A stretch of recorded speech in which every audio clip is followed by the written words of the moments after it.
오늘 주신 말씀은 시편 95편 1절로 11절 말씀입니다. 시편 95편 1절로 11절 말씀 받들어 읽겠습니다. 오라 우리가 여호와께 노래하며 우리의 구원의 반석을 향하여 즐거이 외치자. 우리가 감사함으로 그 앞에 나아가며 시를 지어 즐거이 그를 노래하자. 여호와는 크신 하나님이시오 모든 신들보다 크신 왕이시기 때문이로다. 땅의 깊은 곳이 그의 손안에 있으며 산들의 높은 곳도 그의 것이로다. 바다도 그의 것이라. 그가 만드셨고 육지도 그의 손이 지으셨도다. 오라 우리가 굽혀 경배하며 우리를 지으신 여호와 앞에 무릎을 꿇자. 그는 우리의 하나님이시오 우리는 그가 기르시는 백성이며 그의 손이 돌보시는 양이기 때문이라. 너희가 오늘 그의 음성을 듣거든 너희는 무리바에서와 같이 또 광야의 마사에서 지냈던 날과 같이 너희 마음을 완악하게 하지 말지어다. 그때 너희 조상들이 내가 행한 일을 보고서도 나를 시험하고 조사하였도다. 내가 40년 동안 그 세대로 말미암아 근심하여 이르기를 그들은 마음이 미혹된 백성이라 내 길을 알지 못한다 하였도다. 그러므로 내가 노하여 맹세하기를 그들은 내 안식에 들어오지 못하리라 하였도다. 아멘. 오늘 시편 95편은 하나님을 찬양하는 내용으로 시작해서 불순종을 경계하는 내용으로 끝나요. 그러니까 시편 95편의 진짜 주제는 찬양한다는 것 혹은 불순종을 경계하는 것, 그게 주제가 아니라 순종이 핵심이에요. 그러니까 순종해라, 이게 핵심인 거예요. 1절, 2절은 하나님을 찬양하자고 얘기합니다. 오라 우리가 노래하며 우리의 구원의 반석을 향해 즐거이 외치자. 구원의 반석이 바로 우리 하나님이지요. 예수 그리스도시지요. 우리가 감사함으로 그 앞에 나아가며 시를 지어 즐거이 노래하자. 이렇게 찬양해야 될 이유가 뭐냐? 그게 3, 4절이에요. 여호와는 크신 하나님이시고 모든 신들보다 크신 왕이시기 때문이로다. 모든 신들보다 신이 많다고 생각하는 아니요. 우리 기독교는 유일하신 하나님을 믿습니다. 유일하신 하나님을 믿어요. 그럼에도 불구하고 모든 신들보다라고 말한 이유는 온갖 가짜 신들, 온갖 우상들하고 비교하기 위해서 이렇게 표현했을 뿐입니다. 그 우상들이 진짜 신이라고 인정하는 게 아니에요. 그건 다 가짜지요. 어쨌든 유일한 하나님이시기 때문이다. 정말 크신 하나님이시기 때문이다. 땅의 깊은 곳이 그 손 안에 있고 산들의 높은 것도 그의 것이다. 5절에 바다도 그의 것이고 그가 만드셨고 육지도 그의 손이 지으셨다. 그러니까 온 세상의 주인이 우리 하나님이시다. 그러니까 찬양받기에 합당하시다. 그러니까 6절입니다.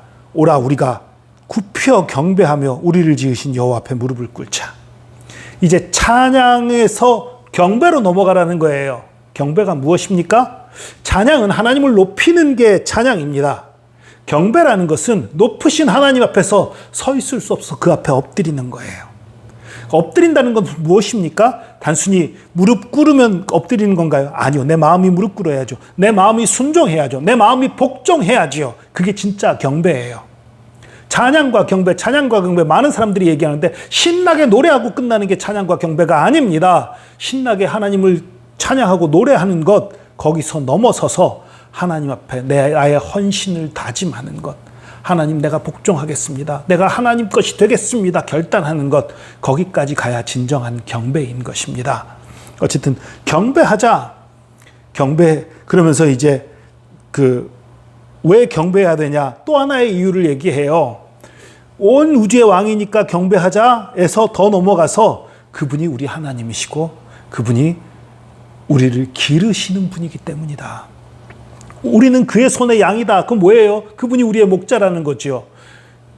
목자는 양의 먹을 것들을 책임져 줍니다. 마실 것을 책임져 줍니다. 잘 곳을 책임져 줍니다. 안전을 보호하고 지켜줍니다. 우리 하나님이 우리에게 그런 일을 하시는 거예요. 그러니 우리가 그분을 사랑하고 찬양하는 것이 마땅하고 그분께 경배하고 그분을 순종하는 것이 마땅하죠. 양들은 목자에게 순종해야 돼요. 목자가 이끄는 곳을 가야 안전한 거예요. 그래야 꼴을 얻는 거예요. 목자를 따르지 않으면 절벽에 떨어질 수도 있고 먹을 것이 없는 곳에 짐승들의 위험에 빠질 수도 있는 거지요. 그러니까 순종하자 얘기하는 거지요. 그러면서 말합니다. 너희가 오늘 그의 음성을 듣거든, 우리 하나님의 음성을 듣거든 무리바에서와 같이 또 광야의 마사에서 지냈던 날과 같이 너희 마음을 완악하게 하지 말라. 이 무리바, 마사 같은 곳이에요. 사실은 이스라엘 백성이 그 이집트에서 하나님께서 모세를 통해서 이스라엘 백성을 이끌어내셨지요.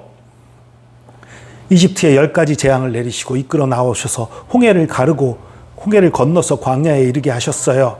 광야에서 지내는 동안 만나와 메추라기를 내리시며 여러 가지로 채우시고 인도하셨어요. 그런데 물이 떨어졌던 곳이 있었죠. 무리바라는 곳에서 물이 없었어요. 물이 없어서 목마르니까 하나님을 원망하고 그리고 그들이 다투고 하나님을 시험하는 일이 벌어졌었습니다. 이때 하나님이 매우 노하셨었지요. 그러나 노하신 것과는 별개로 하나님께서 그 무리바에 있는 반석에서 물이 나게 하는 그런 기적을 일으키셨었어요. 근데 어쨌든 그곳에서 크게 다툼이 일어났었고 그리고 또 하나님을 시험하는 일이 있었다고 해서 무리바 혹은 마사라는 이름을 붙였어요. 무리바는 다투었다는 얘기고 마사는 시험했다는 뜻이에요. 하나님을 시험했다는 얘기지요. 그랬던 것처럼 이렇게 너희들 마음을 완악하게 하지 말자. 광야에서 너희 조상들이 완악한 마음으로 하나님께 순종하지 않아서 40년을 떠돌았다. 여기서 여러분한테 사과드리면서 정정할 게 있어요. 전에 이스라엘 백성이 광야에서 지낸 시간이 실제로는 40년이 조금 넘는다는 말씀을 드린 적이 있었어요.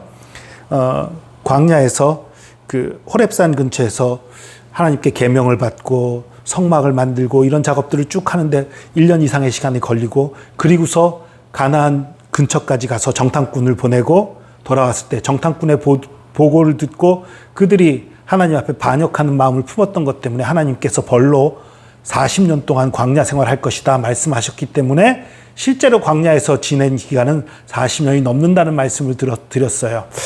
제가 한 책에서 그런 얘기를 읽고 그렇구나, 역시 40년이 넘을 수밖에 없구나 끄덕끄덕 하고서 검증을 안 하고 여러분에게 말씀을 드렸었어요. 잘못된 책을 읽고서 잘못된 걸 알려드렸었는데 아니에요. 하나님께서 40년간 그 광야에서 떠돌게 될 거다라고 말씀하셨던 것은 이미 지난 시간을 포함해서 40년을 말씀하셨던 거예요. 왜 그것이 확실하냐 하면 모세의 나이입니다. 모세가 80세 때 부르심을 입었고 120세 때에 하나님께 갔어요. 그렇기 때문에 광야에서 떠돈 시간은 40년이 맞아요. 제가 실수했었습니다. 어쨌든 이 40년 동안 그 광야를 떠돌게 된 원인이 무엇입니까? 불순종했기 때문이었던 거예요. 하나님 말씀을 순종하지 않았고 하나님을 시험했기 때문이었어요. 그래서 여기서 이 마지막에 이 말을 한 이유는 뭐예요? 너희들 하나님께 불순종하면 이런 문제가 생길 수 있어. 이스라엘 백성이 광야에서 떠돈 것은 그들이 하나님 백성이 아니었기 때문인가요? 아니요. 하나님 백성이었어요. 저와 여러분은 이미 예수 그리스도를 믿는 믿음으로 구원받았고 하나님의 자녀 되었습니다. 이건 뺏길 수 없어요. 우리가 진정으로 예수 그리스도를 나의 주 나의 하나님으로 고백하고 영접했다면 이 구원은 뺏길 수 없어요. 그러나 뺏길 수 없다는 것과 광야에서 헤매는 것은 별개의 문제입니다. 하나님은 하나님의 백성을 하나님의 백성답게 만들기를 원해요. 순종하는 백성, 하나님을 따르는 백성 만들기를 원하십니다. 근데 순종 안 하면 어떻게 돼요? 계속 광야 생활할 수밖에 없는 거예요. 하나님은 우리를 가나안 땅으로 인도하고 싶으셔요. 젖과 꿀이 흐르는 가나안 땅으로 인도하고 싶은데 우리가 불순종하면 우리는 광야에서 떠돌 수밖에 없는 거예요. 고생할 수밖에 없는 거예요. 여러분 무엇을 택하시겠습니까? 순종하여서 젖과 꿀이 흐르는 땅에 들어가고 하나님이 놀라운 축복과 은혜를 누리는 삶 살겠습니까? 거역하여서 광야를 떠도는 것 같은 고달픈 삶을 사시겠습니까? 여러분 온전한 순종을 하시기 바랍니다. 하나님을 찬양하고 그냥 겉으로는 열심히 찬양하고 기뻐하고 즐거워해놓고 막상 순종해야 되는 순간 거역하는 어리석은 자가 아니라 찬양이 경배로 이어지는 온전히 순종하고 하나님께 자신을 드리는 삶을 사는 저와 여러분 되기를 축복합니다. 기도하겠습니다. 주님, 우리가 진정한 찬양과 경배의 삶을 살기 원합니다. 하나님으로 인해 기뻐하고 즐거워하고 노래하는 데서 그치는 것이 아니라 우리 마음속 깊은 곳으로부터 주님께 온전히 순종하고 복종함으로 주님 뜻대로 살아가며 주님과 동행하는 삶, 주님께 영광 돌리는 삶 살 수 있도록 붙들어 주시옵소서. 그래서 광야에서 떠도는 삶이 아니라 가나안에 들어가는 믿음, 가나안에 들어가는 승리하는 믿음 생활할 수 있도록 붙들어 주시옵소서. 함께 하심 감사드립니다. 감사드리며 예수 그리스도의 이름으로 기도합니다. 아멘.